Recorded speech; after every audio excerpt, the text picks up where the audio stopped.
My name is Twana Johnson. I'm doing my demonstration speech today, and this is my audience.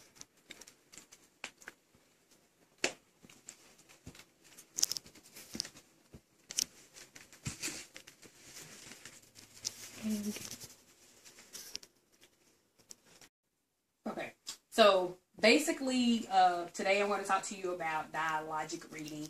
And in talking about dialogic reading, we're just going to talk about how to use crowd prompts and peer prompts to read to your children. Because basically, according to Grover Whitehurst, basically there are a third of children in the U.S. that basically either drop out of school or just quit. Even going to school, they'll quit, all because they don't have proper vocabulary skills or sentence skills. So basically what I'm going to do is just teach you how to read to your children using crowd prompts. In using crowd prompts, we start with completion. Today I have an example of a book that I had already prepared for you. Once you read the story, first you must read the story to yourself in order to understand the story. Once you understand the story, then you would take your sticky notes and you will list your questions and whatever you wanted to prompt to your children. So for example, giving you an example, the name of this book is called Olivia Saves the Circus. In this book, I've already prepared.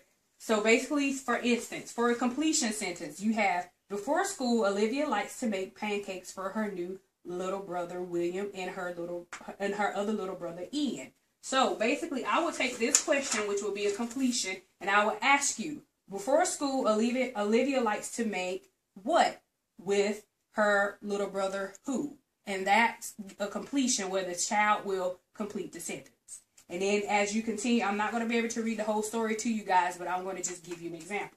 So basically, as you continue, right here on this page, you have, after a nice breakfast, it's time to get dressed.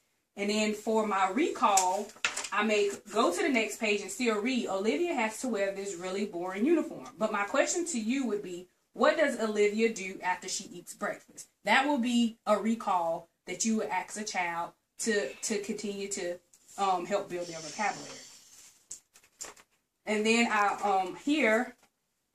today is Olivia's turn to tell the class about her vacation. Olivia always blossoms in front of an audience. So I'm going to ask the class a distancing question now.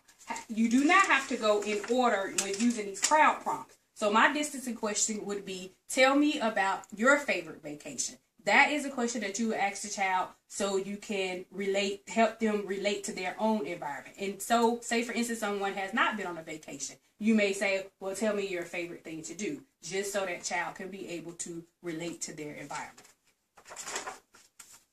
Then I have a why question.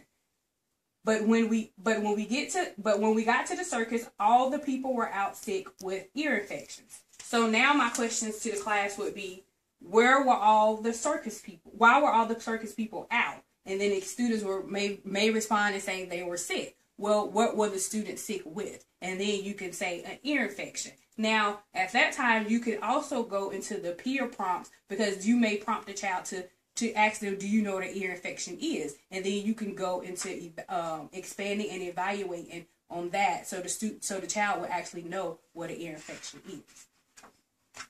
And like I said, this is a wonderful book if you ever want to read it. But I'm going to just go to the end right here where it says, how was school today, darling? Olivia's mother asked as usual. Fine, says Olivia. What did you do? Asks her mother. And so now for that, I have an open-ended question. And with that open-ended question, I ask, tell me your favorite thing to do at school. And that's an open-ended question, because basically all the answers would be a different answer.